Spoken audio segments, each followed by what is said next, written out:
할렐루야. 사랑하는 예수님만 99의 성도 여러분, 우리가 지금 성령 강림 절기를 지나가고 있습니다. 이 성령 강림 절기가 끝나가는 마지막 주간이 바로 이제 추수감사 주일인데요. 제가 늘 말씀드렸지만 교회력에 따라 52주의 한 해 가운데 성령 강림 절기가 차지하는 교회력은 24주나 됩니다. 거의 반을 성령 강림과 함께 한다라고 해도 과언이 아니라는 거죠. 그렇기 때문에 오늘 이 말씀처럼 내 안에 계신 성령님은 날마다 강조해도 지나치지 않다라고 말할 수 있다는 겁니다. 그래서 지난주에 이어서 제가 여러분에게 또 질문드리지만 내 안에 정말로 성령님이 함께하고 있는 것인가? 여러분 믿으십니까? 이제 우리가 몇 번에 걸쳐서 이 주제로 오늘 말씀을 나눴고 성령의 열매는 뭔지도 우리가 9개의 열매를 쭉 그동안 살펴봤는데요. 여러분 이 질문들 정말 성령님이 내 안에 함께 하시는 것일까? 이 질문들에 대해서 여러분 제가 여러 가지 지난주에도 증거들을 통해 여러분들에게 설명해 드렸습니다. 그래서 오늘 이 시간에는 이제 내 안에 계신 성령님을 다시 한번 확인하시고 이제 정말로 의심하지 마시고 정말 내 안에 계신가 안 계신가 불확신 가운데 살아가지 마시고 여러분 늘 성령님이 내 안에 계심을 믿고 확신하시고 늘 그 성령님의 말씀에 순종하며 살아갈 수 있는 저와 여러분이 되시기를 바라겠습니다. 지난주에 제가 말씀드렸지만 하나님의 자녀이냐 하나님의 사람들이냐 구원받은 사람이냐 아니냐의 이 확실한 증거가 어디에 있다고 말씀드렸죠. 하나님이 자신의 작품에 이니셜 그러니까 마크를 새겨놨단 말이죠. 그렇죠? 그래서 그걸 보면 하나님께서 이 작품이 나의 작품인지 아닌지를 그것으로 구분하신다라고 제가 말씀드렸어요. 그래서 하나님이 우리들에게 김 목사가 하나님의 사람인지 아닌지 정말 구원받은 사람인지 아닌지 이 집사가 직분이 있다고 다 구원받은 게 아니에요. 여러분 잘 아셔야 됩니다. 이 장로님이 구원받았는지 안 받았는지 하나님의 사람인지 아닌지 그걸 어떻게 아실 수 있다고요? 그 마크 우리에게 새겨놓으신 그 이니셜을 보시고 아실 수 있단 말이에요. 하나님이 만드셨다는 그 이니셜 그게 뭐예요? 그게 성령이에요. 그게 성령이란 말입니다. 그래서 여러분 교회를 아무리 오래 다녔다고 해서 그 사람이 하나님의 사람이라고 말할 수 없어요. 그렇죠? 우리가 신앙생활을 오래 했다고 아니면 여러 부서에서 우리 성가대도 있고 여러 가지 우리 방송실도 있고 여러 가지 우리 교육부 선생님들도 있지만 봉사를 한다고 해서 때로는 저도 제가 이렇게 예배를 주도하고 설교하고 늘 교회에서 한다고 해서 그걸로 구원받는 게 아니란 말이에요. 여러분들이 그 오해를 이제 벗어내야 돼요. 그 사람이 그리스도인이라고 말할 수 없어요. 그 그리스도인이란 누구냐? 그 안에 성령님이 함께 하시는 사람이란 말입니다. 아멘? 아멘? 그때만이 저 사람은 하나님의 사람, 구원받은 사람, 그리스도인이라고 말할 수 있다는 것입니다. 그래서 이제 그러면 성령님이 내 안에 계신 걸 목사님 어떻게 확인할 수 있을까요? 이렇게 질문하실 수 있죠. 그래서 그 증거들을 제가 몇 가지를 말씀드려요. 첫 번째가 뭐였죠? 예수님을 주님이라고 고백할 수 있단 말이에요. 그렇죠? 여러분이 예수님을 여기서 회장님, 사장님 이렇게 고백하는 분 있습니까? 없죠. 목사님 저는 아직 예수님을 사장님으로 고백할 수밖에 없어요. 그분은 아직 멀었어요. 아직 괜찮아요. 근데 여러분이 예수님을 만약에 주님이다라고 고백한다면 그 안에 성령님이 함께 하시는 거예요. 두 번째는 뭐예요? 하나님을 아버지다라고 부른다는 거예요. 그렇죠? 지난주에 다 생각나시죠? 언뜻 생각이 나오기 시작하시네요. 그렇죠? 하나님을 아버지라고 한다. 세 번째는 뭐라고요? 하나님이 주시는 은혜를 깨달아요. 은혜를 깨닫는단 말이에요. 말씀을 듣고도 은혜 받아요. 왜요? 저 때문이 아니란 말입니다. 성령이 내 안에 함께 하시기 때문이에요. 그 성령의 도우심으로 은혜 받는 거예요. 제가 이런 얘기 몇 번씩 해드렸어요. 새벽에 했었나요? 우리 감리교회에서 모두가 존경할 만한 특히 설교로 정말 설교에 은혜가 있고 그 영역이 그 말씀에 나타나는 말씀도 이렇게 작게 하십니다. 크게 안 하시고요.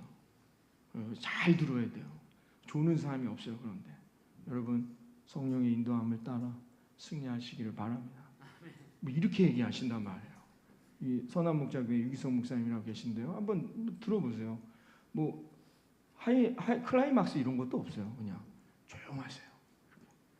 근데도 그게 이 설교의 은혜를 받고 사람들이 엄청난 하나님의 깨달음을 얻는데요. 제가 청년 시절에 저희 담임 목사님이셨어요. 그런데 제가 주일 예배 드리면 맨 뒤에 앉습니다. 앉자마자 오늘은 언제 끝나지? 찬송을 3개나 하네. 찬양을 왜 이렇게 많이 하지? 찬송가 부르시겠습니다 근데 5절짜리 나온다. 5절, 이거 5절 언제 끝나지?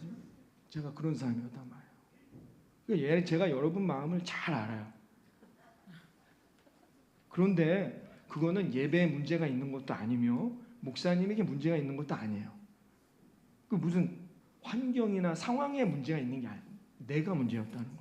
근데 제가 내 안에 있는 성령님을 깨닫고 그 성령의 은혜를 알게 되니까 어떻게 되느냐? 제가 밴 뒤에서 어떻게 설교 시간에 어떻게 하냐? 설교 들어가자마자 졸죠. 그럼 되게 이렇게 졸 때 앞으로 졸잖아요. 고개가 뒤로 넘어가더라고요. 이렇게 의자 장의자 이렇게 기대다 보니까 어떻게 고개가 뒤로 젖혀지면서 자는 저의 모습을 보면서 그땐 창피하지도 않았어요. 그런 게 졸리니까 이게 되게 이렇게 하고 조는데 그랬단 말이에요. 제가 아니 그런데 뭐 찬양 성가대가 바뀐 것도 아니고 무슨 이 피아노 위치가 바뀐 것도 아니고 뭐 리모델링을 한 것도 아니고 아무것도 아닌데 내가 성령을 깨닫고 은혜를 받으니까 제가 맨 앞자리 여기 맨 앞자리 아무도 안 오셔요. 은혜가 아직 덜 충만해서 그런 거지. 맨 앞자리로 오는 거죠. 이걸 막 땡기고 싶어. 강단 앞으로 말씀 더 들으려고. 제가 그랬단 말이에요. 주일 예배. 저희 아버지 어머니 좋아하시죠. 성가대니까 여기 앉으시잖아요. 맨날 뒤에서 고개가 저희 아버지가 맨날 그러세요. 왜 그러면 교회 오지 마라. 고개가 뒤로 젖혀지다 목 부러지겠다고 막 그렇게 말씀하셨다. 근데 제가 맨 앞에 와서 저도 놀래요. 제가 제 자신이 놀랬단 말이에요. 어떻게 이럴 수 있지? 성령의 인도함을 따라가는 거예요. 여러분 성령을 경험해야 돼요. 성령이 경험되어지면 여러분 놀라운 신세계가 펼쳐지는 거예요. 그래서 늘 성경은 그리고 교회는 이 교회력은 뭐 지금 우리 녹색으로 해놨지만 성령 강림절 이게 가장 중요하다. 신앙생활에 있어서 부활절도 중요하고 추수감사절도 중요하고 그건 다 한 주간에 끝나요. 그러나 어때요? 성령이 나와 함께 하시면 24주나 함께 진행되는 건 뭐냐? 그만큼 이것이 우리에게 중요하다는 걸 말해주고 있다는 거예요. 여러분 성령이 함께하는 자가 뭐예요? 은혜를 깨달아요. 아멘? 여러분 오늘 시간 이 말씀을 통해 예배를 통해 찬양을 통해 여러분 기도를 통해 여러분 순간순간마다 하나님의 은혜를 깨달아 여러분의 삶에 놀라운 하나님의 예비된 축복을 누리며 승리하시기를 바라겠습니다. 그 다음에 4번째는 뭐라고요? 우리 마음에 다른 사람을 사랑하고 용서하라는 마음이 생기게 된다라고 말씀드렸어요. 그렇죠? 여러분 미운 마음이 들 때 기도해 보세요. 하나님이 어떻게 말씀하시는지. 그럴 수밖에 없어요. 그게 성령이 그렇게 말씀하시기 때문이다라고 말씀드렸어요. 오늘 이 시간은 5번째는 뭐냐? 성령님의 근심하심을 우리가 깨닫게 돼요. 자연스러운 거예요. 여러분들이 신앙생활하다 이런 마음이 든다? 이건 성령이 내 안에 있다는 증거다라는 거죠. 에베소서 4장 30절에 우리 이렇게 말하고 있는데요. 함께 에베소 4장 30절 읽도록 하겠습니다. 하나님의 성령을 근심하게 하지 말라. 그 안에서 너희가 구원의 날까지 인치심을 받았느니라. 아멘. 아멘. 얼마나 여러분 이 말씀 한 절만 봐도 은혜가 넘치는 거예요. 왜 우리가 성령이 내 안에 있으셔야 돼요? 왜 그래요? 그래야 구원받는 거예요. 성령이 내 안에 없으면 어떻게 해요? 구원이 없는 거예요. 여러분 구원받는 저와 여러분 되기를 바랍니다.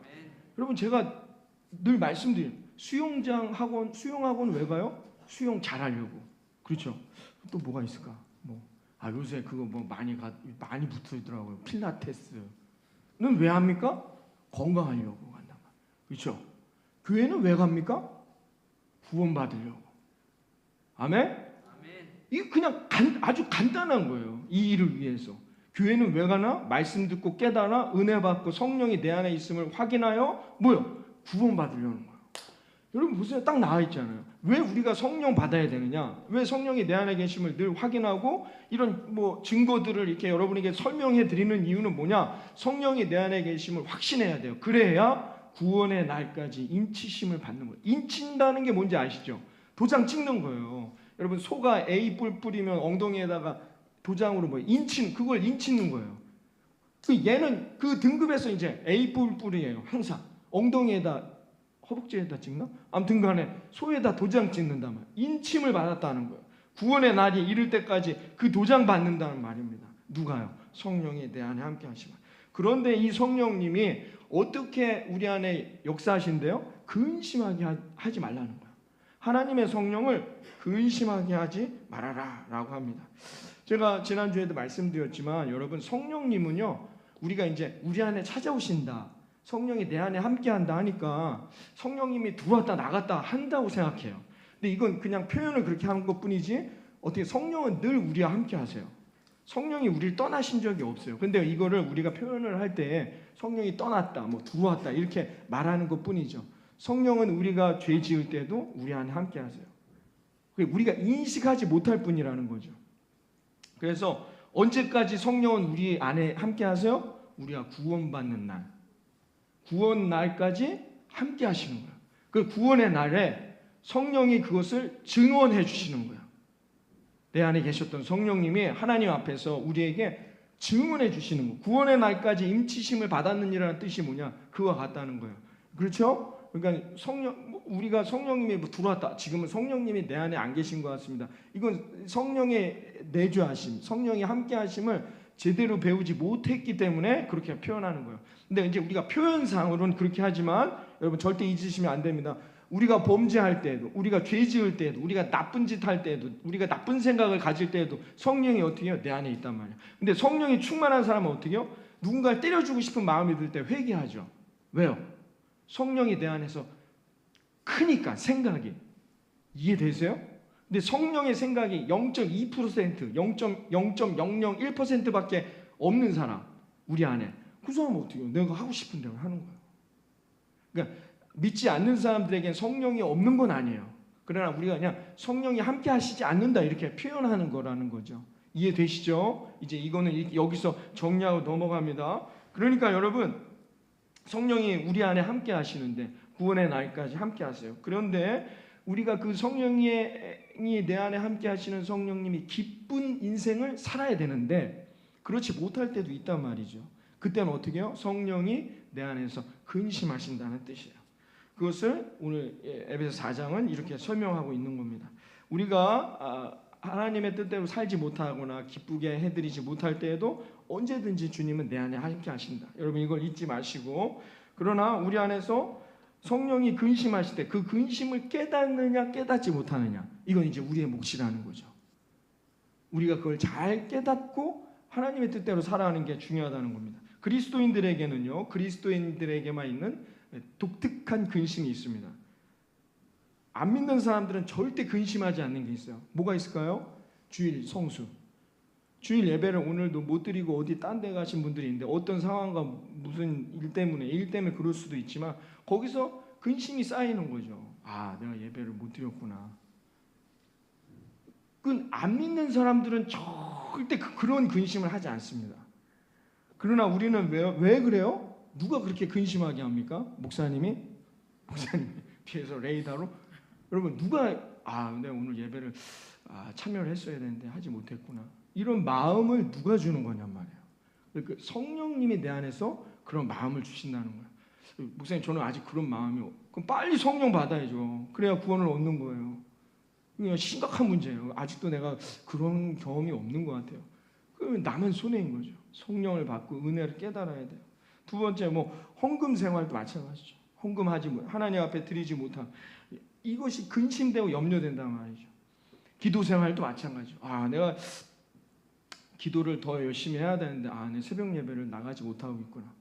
그럼 우리 집사님도 제가 목사님 너무 새벽 예배 강구하지 마세요. 왜 그래요? 왜 그러지 않아야 됩니까? 나가야 되는데 나가지 못하는 것 때문에 너무 죄송스럽대 하나님 앞에.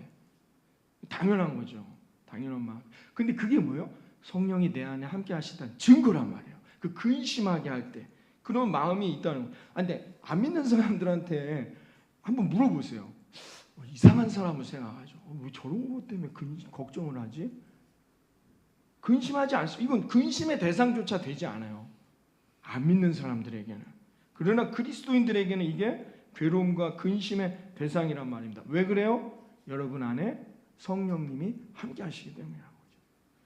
제가 대학생 때 제가 몇 번 말씀드린 것 같은데 청년부 예배가 토요일에 있었어요. 예전엔 다 그랬잖아요.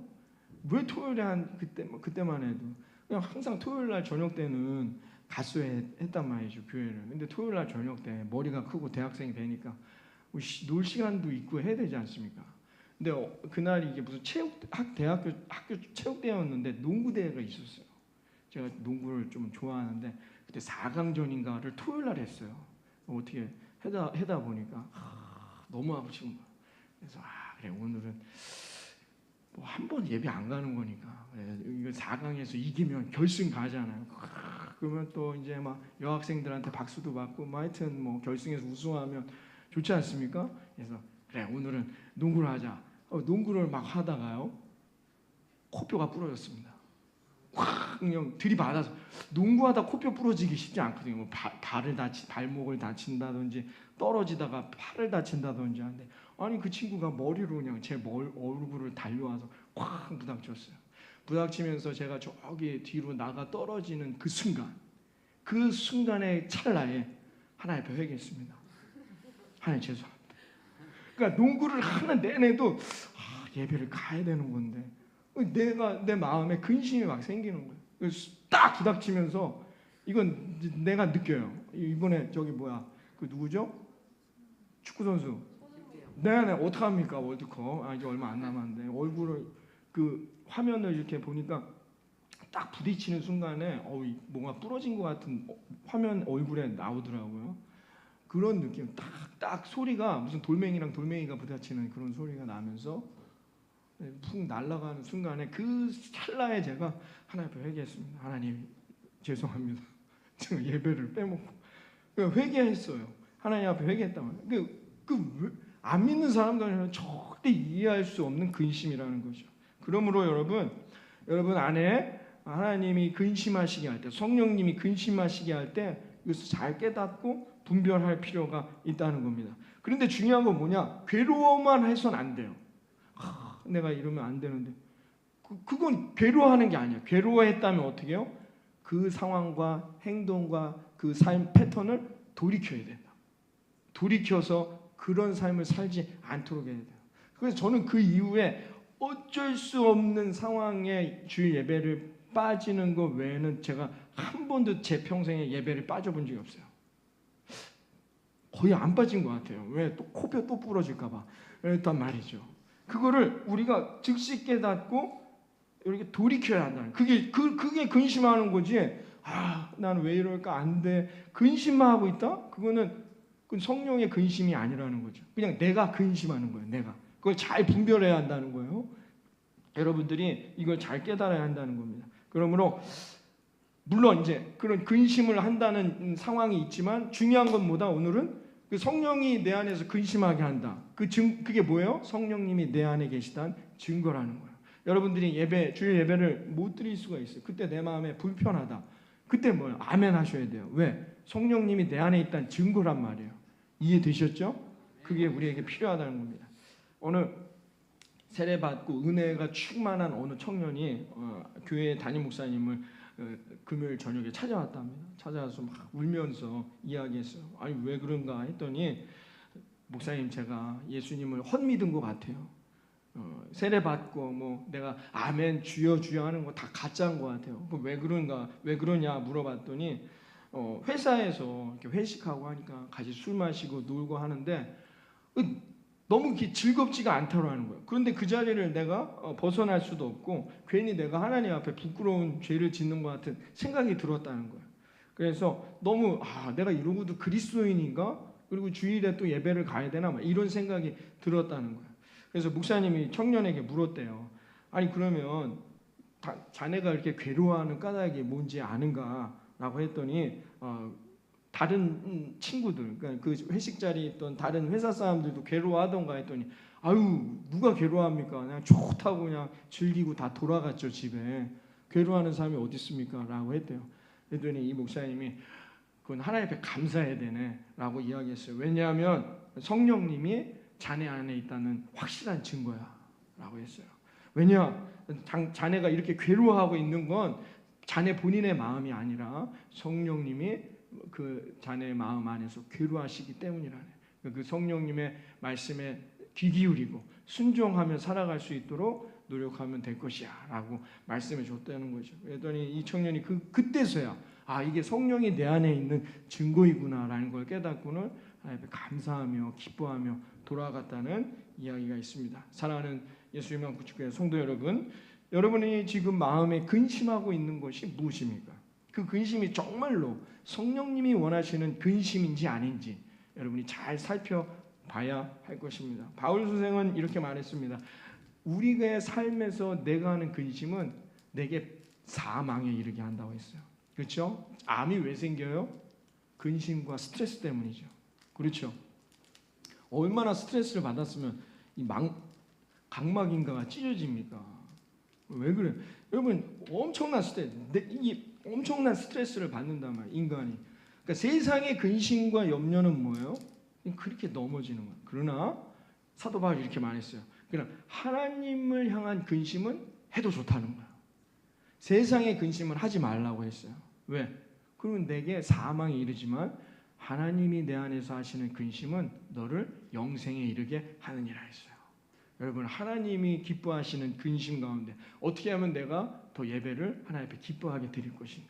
어떻게 하면 내가 하나님 기뻐하시는 헌금생활, 기도생활, 봉사와 헌신과 순종과 충성을 할 것인가? 이런 근심은 여러분 영원한 생명 가운데 건강하게 하나님이 기쁨으로 열매 맺게 해주실 거라 믿습니다.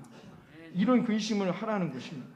그러므로 여러분 우리가 중요한 유의사항이 하나 있다면 근심을 했는데 계속 근심만 하면 돼요? 안 돼요? 그건 아니에요. 내가 예배를 코뼈가 부러져서 안 됐어요. 그럼 어떻게 해요? 그 다음 주엔 예배를 드리면 되는 거예요. 계속 이번 주에도 근심했는데 그 다음 주에도 근심한다. 이건 성령의 근심이 아닌 거예요. 이해되시죠? 이게 유의사항입니다. 그러므로 근심을 지속적으로 하면 안 됩니다. 예배를 빠지게 되거나 여러분 반드시 그러면 여러분 안에 근심이 생긴단 말이에요. 그러면 그 근심을 다음 주에도 지속한다. 그건 성령의 뜻이 아니라는 거죠. 그걸 털어내고 회개하고 돌이켜서 하나님이 기뻐하시는 삶의 방향으로 나아가야 승리의 열매를 얻게 됨을 믿으시기를 바랍니다. 여섯 번째는 뭐냐? 성령님이 함께하는 그리스도인들은 하나님이 주시는 소원을 품는다. 성령이 함께 있다. 그 사람은 어떤 증거가 나타나느냐? 하나님의 주시는 소원을 품게 된다라고 성경이 말해줍니다. 빌립보서 2장 13절에 이렇게 나와 있는데요. 함께 읽어봅니다. 빌립보서 2장 13절. 너희 안에서 행하시는 이는 하나님이시니 자기의 기쁘신 뜻을 위하여 너희에게 소원을 두고 행하게 하시나니. 아멘. 여러분 하나님께서 어떻게 해요? 우리 안에서 소원을 하나님이 기뻐하실 소원을 갖게 하신다는 것입니다. 그래서 누가 강요하거나 시켜서가 아니에요. 그냥 여러분이 스스로가 내 안에 기쁨 때문에 무엇인가를 내가 하나님을 위해 헌신하고 하나님을 위해 소망을 갖고 살아가기를 기도한다는 겁니다. 그래서 교회에 헌신하고 봉사하는 이유가 거기에서 나타난다는 거예요. 전적인 성령의 역사 가운데. 그래서 교회에 일하는 게 뭐예요? 기뻐요. 감격이 넘쳐요. 은혜가 충만해진단 말이에요. 왜요?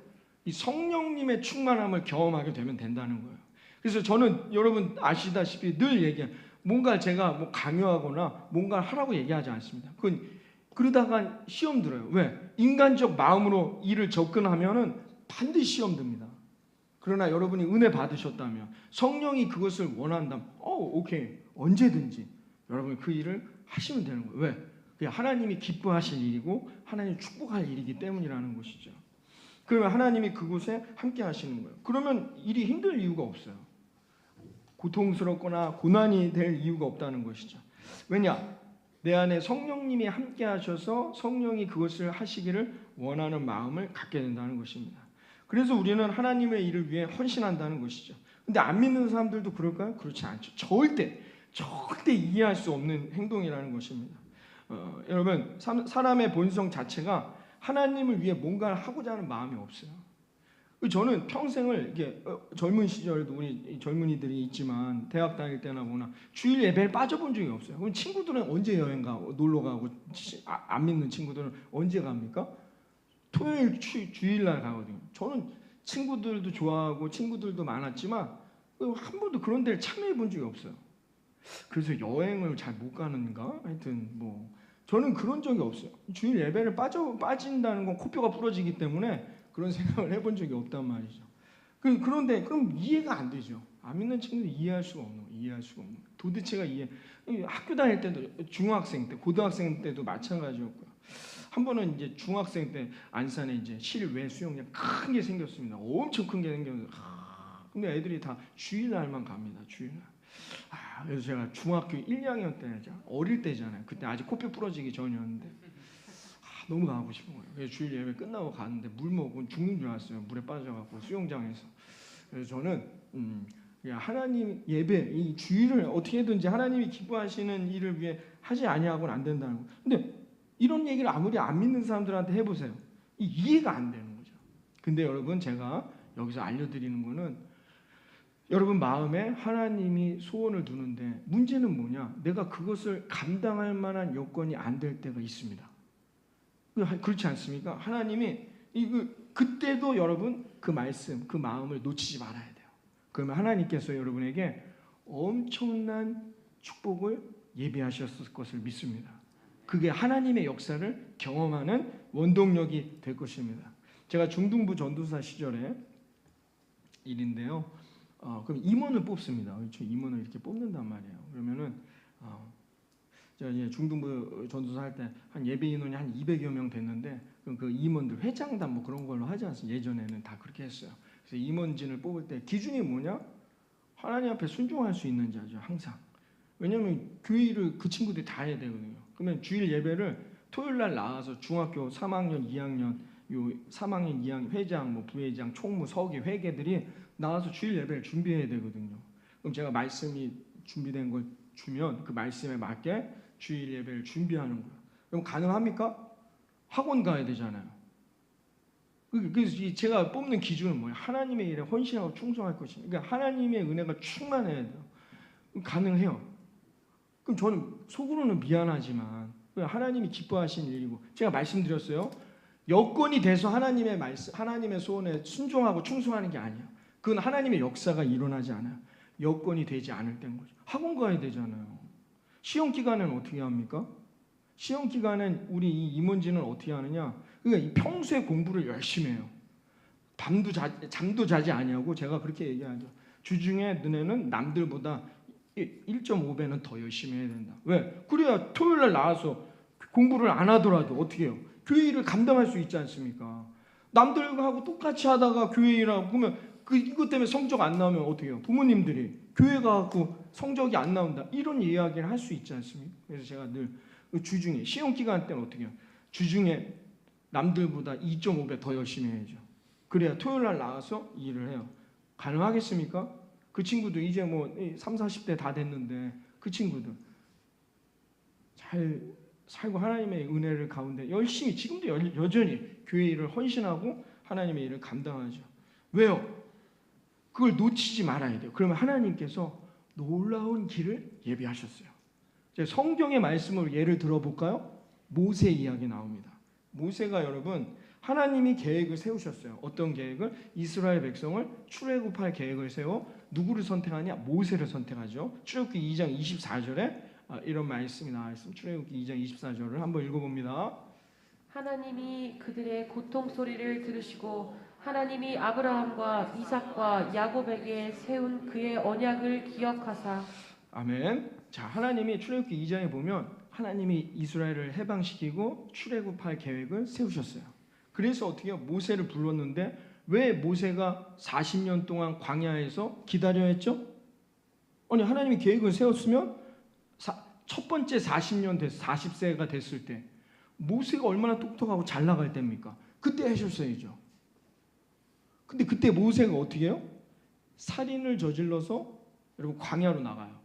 그러니까 사람을 죽여서 그랬어요 라고 여러분 이야기하시겠지만, 아니 그러면 모세가 출애굽할 때는 애굽의 군사들을 한 명도 안 죽였습니까?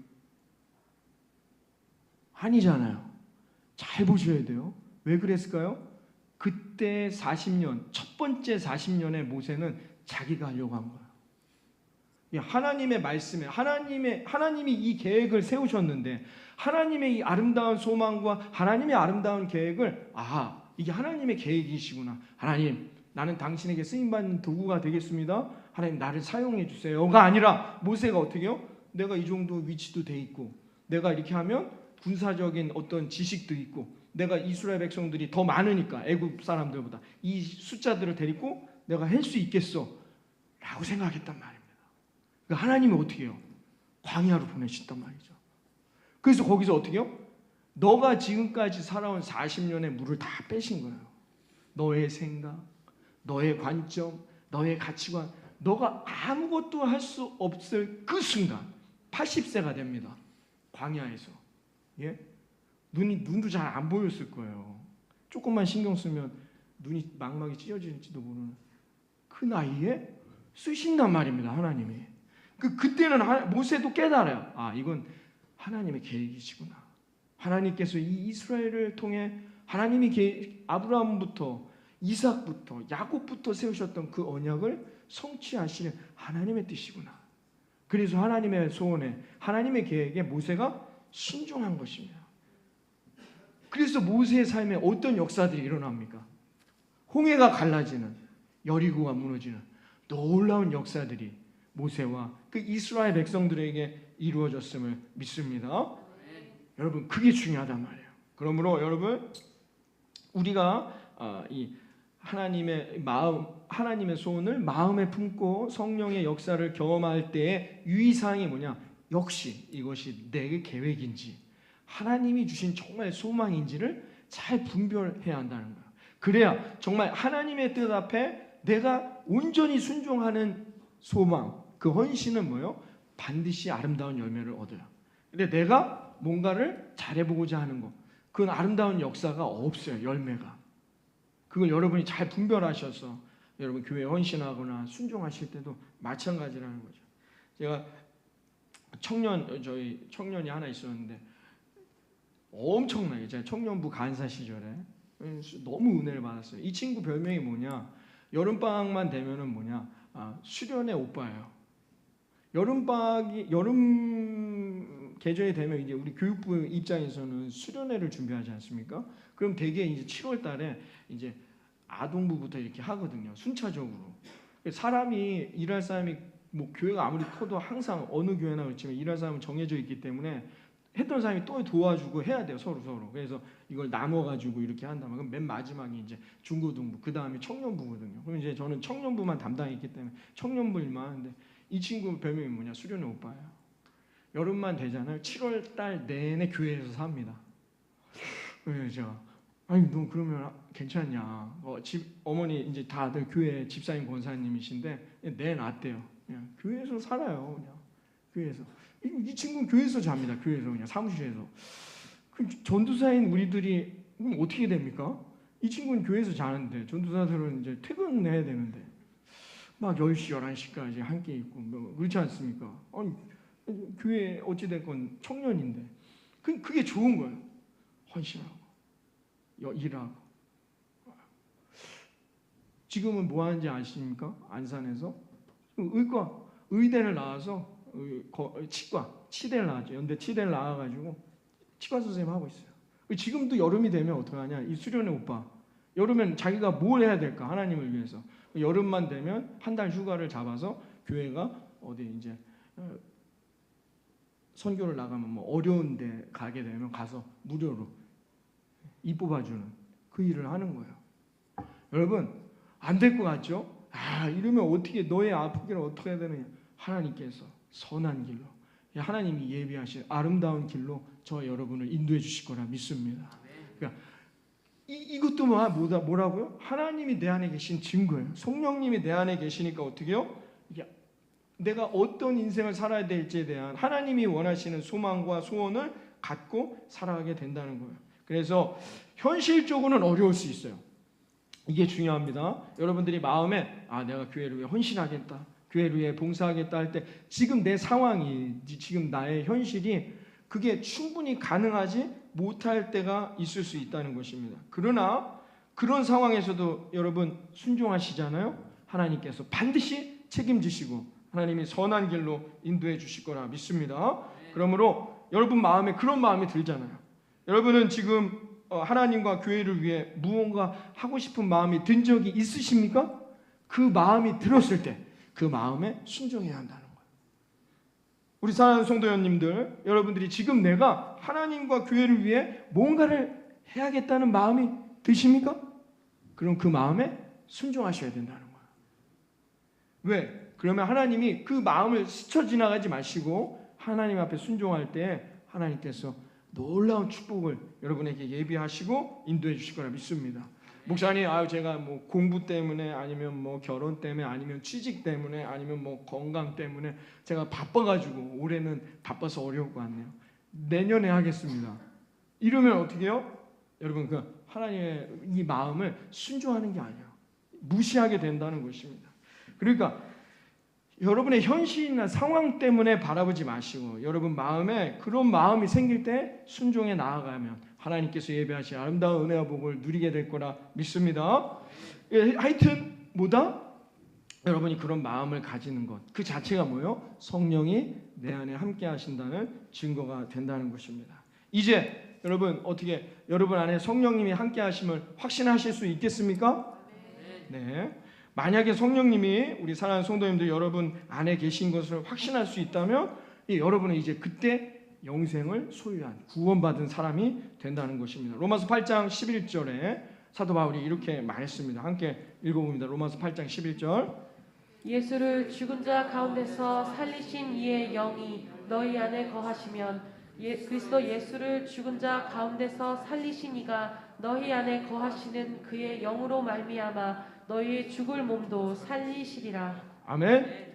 여러분 성령이 내 안에 함께할 때 그때 우리가 영생을 얻게 된다고 사도 바울은 다시 한번 강조하고 있습니다. 바울의 서신에 보면 이 논리는 아주 수도 없이 얘기하고 있습니다. 성령을 먼저 경험하고 성령이 내 안에 함께하시면 늘 깨달아. 여러분 승리할 수 있는 영원한 생명을 얻는 저와 여러분 되시기를 바랍니다. 여러분 성령이 내 안에 있는 증거가 뭐다고요? 하나만 기억해도 되잖아요. 예수는 나의 주님이라는 거. 여러분 그것만 있어도 되지 않습니까? 그런데 여러분 주의해야 할 게 있습니다. 우리가 이제 6가지 정도를 살펴봤는데요. 주의해야 할 것이 뭐냐? 이게 아주 중요한데 그건 뭐냐면 성령님이 우리 안에 계신 증거를 딱 하나만 나는 주님이라고 고백하니까 성령이 내 안에 함께 하시지 이 하나만으로 국한해서는 안 된다는 거예요.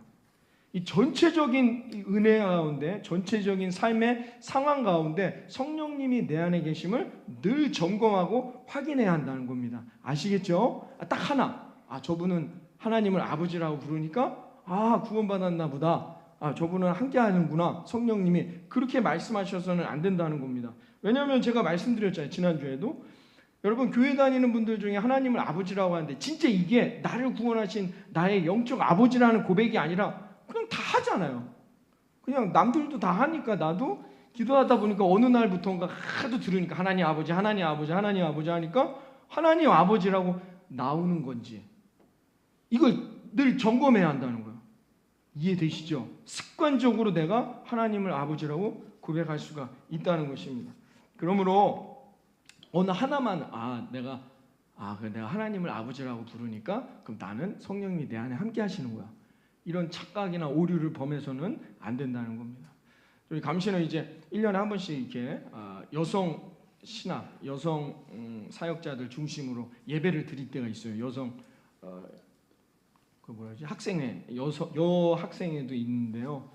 셉니다. 우리 감신에서는 저기니까 센데요. 그래서 이 예배를 드리는데 한 번은 이제 처음 그런 예배의 주제를 처음 접했을 때인가 봐요. 제가 기도를 시작하는데 하나님 어머니 그렇게 우리 여성 사역자들은 그렇게 기도를 하더라고요. 그래서 제가 깜짝 놀랐죠. 깜짝 놀라서 뭐지? 다시 들어가야 되는데 하나님 어머니 그 이제 성적인 개념으로 접근을 했는데요. 어찌 됐건 여러분 하나님을 아버지라고 부른다는 것은 뭐냐? 여러분 그와 같다는 거예요. 근데 이게 그냥 습관적으로 남들도 다 하니까 이렇게 하는지 안 하는지를 봐야 돼요. 예수님을 주로 고백하면 뭐예요? 성령이 내 안에 계신 증거라고 했는데 성경에 또 이렇게 말했거든요. 마태복음 7장 21절에 보면은 이렇게 말하고 있습니다. 함께 읽어볼까요? 마태복음 7장 21절. 나더러 주여 주여 하는 자마다 다 천국에 들어갈 것이 아니요 다만 하늘에 계신 내 아버지의 뜻대로 행하는 자라야 들어가리라. 아멘. 자 보세요. 보셨잖아요. 그러니까 우리는 다 예수님을 주라고 고백하면 다 성령이 내 안에 함께한다는데 분명히 성경은 말합니다. 뭐라고요? 주여 주여 한다고 해서 다 구원을 얻는 게 아니라는 거예요. 입술로만 주여 주여 할 수 있습니다. 우리는 겉에서만 보니까 그 안에 정말 성령의 인도함을 얻고 있는 것인지 아닌지는 하나님만이 아시는 거죠. 우리는 겉으로만 주여 주여 하니까 저분도 주님이라고 고백하시네. 그럼 저분도 성령이 함께한 구원받은 자인가 보다. 아니란 말이에요. 여러분들도 이따가 찬양하시겠지만 예수는 나의 주라고 한다고 해서 내가 구원받았구나. 아니에요. 늘 성령의 인침을 얻어야 돼요. 내 안에 성령이 함께함을 늘 점검하면서 우리가 살아가야 한다는 겁니다. 주여 주여 하는 가짜 그리스도인들이 많단 말입니다. 교회 안에도. 그래서 어떻게 해요? 잘 구분을 안 돼요. 진품인지 지난주에 제가 말씀드렸지만 이게 명품인지 가짜 짝퉁인지는 전문가가 아니면 육안으로 구분하기가 어렵다는 것입니다. 교회 안에도 그런 그리스도인들이 많이 있다는 거예요. 이걸 유의해야 한다는 거예요. 세 번째는 뭐였어요? 용서와 사랑. 여러분 용서와 사랑은 뭐예요? 세상도 용서와 사랑에 대해서 가르치고 압니다. 그렇잖아요. 친구들끼리도 사이좋게 지내고 사랑하고 어머니 아버지 사랑하고 다 인간적 도리를 해야 되지 않습니까? 그렇기 때문에 여러분 우리는 예수님을 믿지만 믿지 않는 사람들도 용서와 사랑에 대해서 알고 있다는 것이죠. 그러므로 우리가 이게 딱 어느 하나 목사님이 이런 거 알려주셨는데 요 하나만으로 내가 성령이 내 안에 있다 이렇게 판단해서는 안 된다는 거예요. 늘 언제나 어떻게 해요? 상황과 때에 맞게 어떻게 해요? 말씀을 확인하면서 말씀에 따라 여러분들이 그 상황마다 성령이 내 안에 함께 하심을 적용할 수 있는 그런 분별력 있는 신앙을 가지시기를 바랍니다.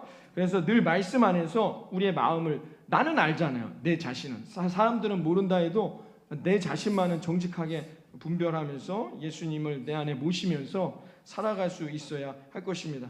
그래서 전체적인 주제 고린도후서 13장 5절에 이렇게 말씀하셨죠. 고린도후서 13장 5절 말씀 우리 다 같이 읽어봅니다. 너희는 믿음 안에 있는가? 너희 자신을 시험하고 너희 자신을 확증하라. 예수 그리스도께서 너희 안에 계신 줄을 너희가 스스로 알지 못하느냐? 그렇지 않으면 너희는 버림받은 자니라. 아멘. 여러분 늘 뭐예요? 성령이 내 안에 계시는지를 늘 점검하고 여러분의 이 한 주간 또 11월 한 달 가운데에도 이 성령이 나와 함께 하시는 삶을 늘 점검하여 승리할 수 있는 저와 여러분이 되시기를 바랍니다. 성령의 인도하심과 성령의 계획은 하나님께서 창세 때부터 정해놓으신 거예요.